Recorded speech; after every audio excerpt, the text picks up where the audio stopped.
Okay, today we're making sourdough bread. First thing you're going to need is sourdough starter. I'm putting 250 grams of sourdough starter into a bowl.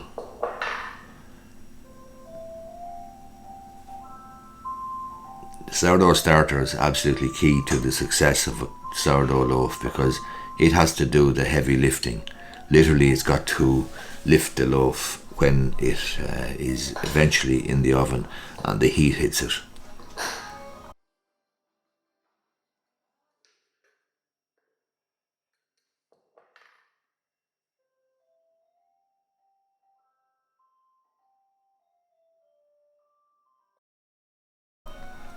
So starter is key. Then we're putting in 200 grams of water.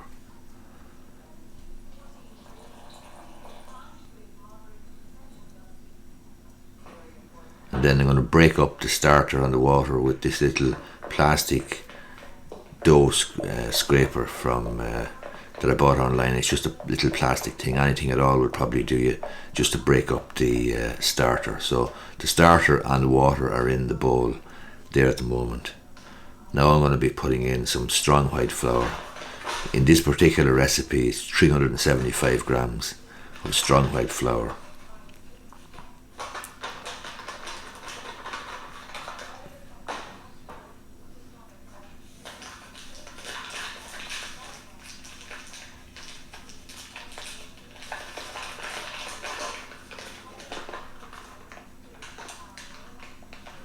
$3.75, but it'll depend on the recipe that you're using. Then I'm putting in about 8 to 10 grams of fine sea salt.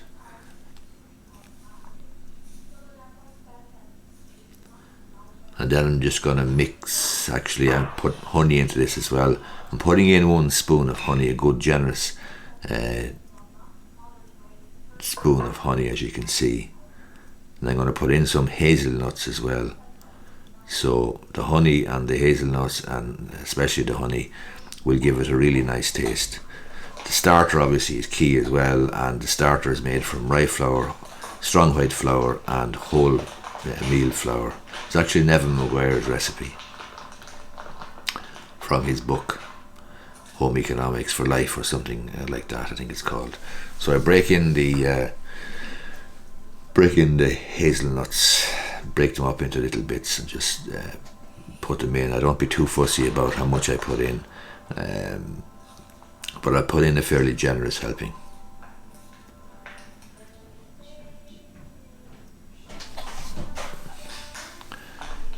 Once that's done, then I'm just going to mix the whole lot up and I'm going to leave it for half an hour.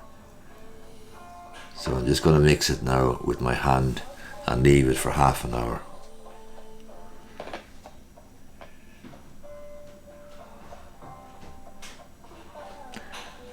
That's actually the jar of starter that you can see there in the background on the windowsill. Now I'm just mixing the ingredients, and as I say, I'm just going to cover it with a tea towel and leave for half an hour.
Now I'm back after half an hour. I'm going to stretch and fold it. I wet my hands first, and I'm going to stretch the dough and fold it in order to try to build up the gluten in it and to give it strength. So I'm going to do this. I'm going to stretch and fold it 8 or 10 or 12 times, and in this particular case I actually take it out because it's quite stiff and it is tense, and I need it, but you don't need to really need it. You can just do this stretching and folding, which builds up the gluten in the bread.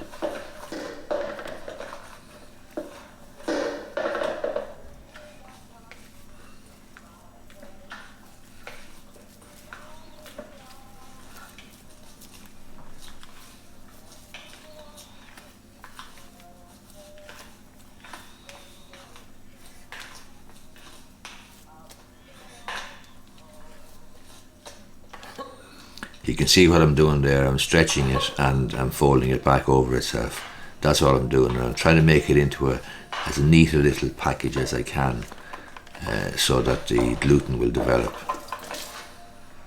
So after the first set of stretches and folds, I'm going to leave this now in this bowl just covered with the tea towel for 2 hours.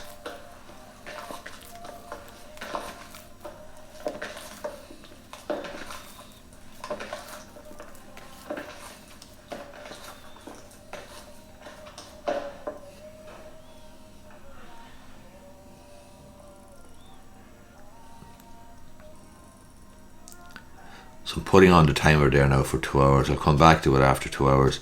I might go and go for a run, or do my cycle, or do some work on the computer or whatever. It's early Saturday morning, so, and I cover it with a tea towel and leave it to ferment for 2 hours.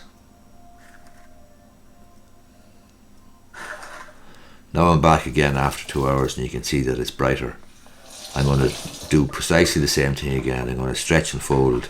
The dough, as you can see, is more relaxed now, and it's actually easier to stretch and easier to fold. So we do precisely the same thing again. Stretch and fold 8, 10, 12 times or whatever.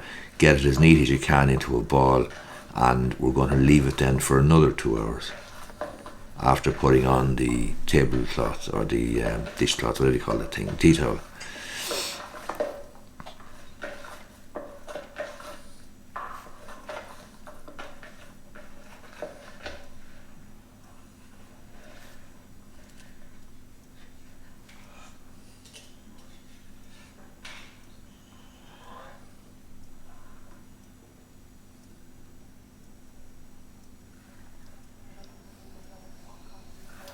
Now I'm back again after 2 hours, and I'm going to stretch and fold it again.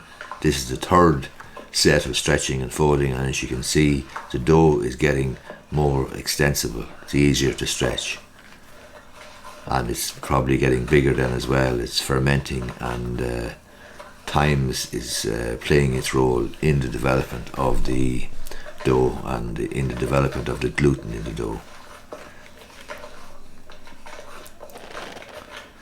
Again, I cover it with the tea towel, and I leave it for 1 hour this time.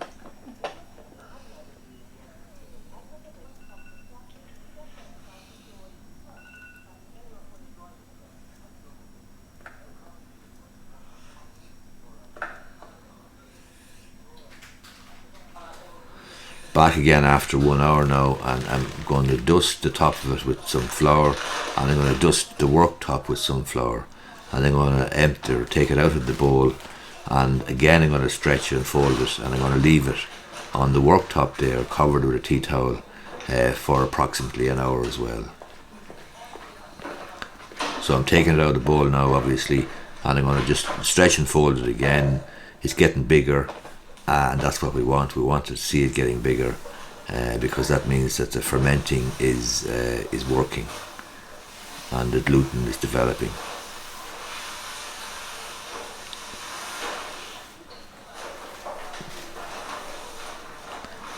So I'm doing the same thing there as I was doing earlier on, except it's kind of drier now insofar as it's covered with flour. I'm going to leave it here now to relax for about an hour. I'm going to cover it with a tea towel.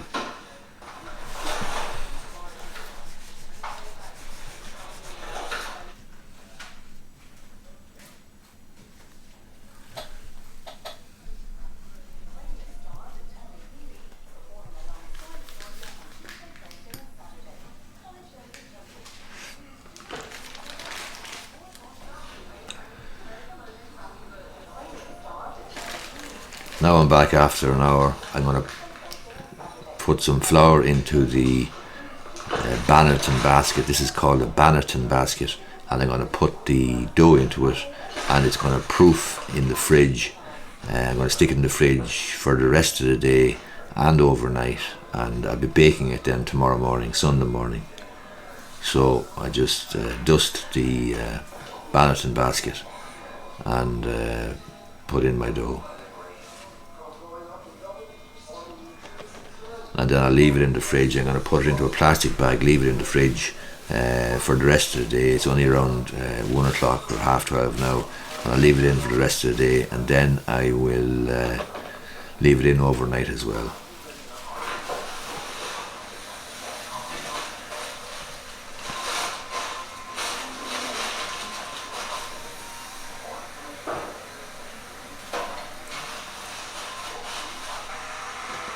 Okay, it's the following morning now, and I'm preheating the oven. I preheat the oven at 250 degrees C, and I put my Le Creuset pot into it. A Pyrex dish will do you as well. It's called a Dutch oven technique of baking. Once it's preheated, and I leave it for about half an hour there, let the oven heat up, let the Le Creuset dish heat up. Then I get my dough out of the fridge, and I'm going to get it into that pot. Then we're going to see the magic happening. I get a piece of parchment paper and a chopping board or a breadboard, as you can see there, and I put it on top of the dough of the Bannerton basket, upturn it, and out pops the dough. And now all I'm going to do is lift it into the Le Creuset dish that's in the oven and well preheated.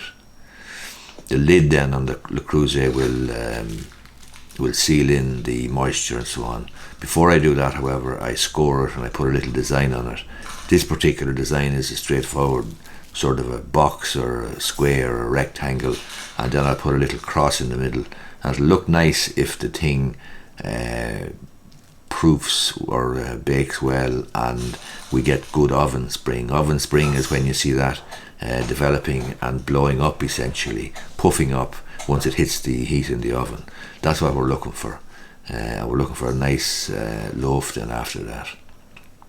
It looks good, so far so good, but you never know. Sometimes they can disappoint you, and you look into the Le Creuset halfway through the baking and it's harmless enough in the dish. It hasn't sprung up and it's kind of anemic, if you know what I mean. So obviously you're always hoping, and there's a great kick in lifting the lid to have a look in to see how it's going, because sometimes you're really delighted with it and other times you're disappointed. So I'll put it into the Le Creuset and put the lid on, and I'm going to stick it back in the oven. I'm going to heat or bake it at 250 degrees C for 30 minutes. After 30 minutes now, I'm going to turn it down to 200 degrees C and I'm going to take the lid off. Wait till you see this now. Look at that. That's the magic. It's puffed up great. I'm turning down to 200 degrees C now. I've taken the lid off and I'm going to get a nice dark crust on this. 15 minutes more I'm going to give it. And now let's have a look and see, is all our hard work worth it? Looks pretty good to me. I'd say it'll taste pretty good too. I'd always tap the bottom of it as well just to check that it's a hollow sound. There is a good hollow sound off that.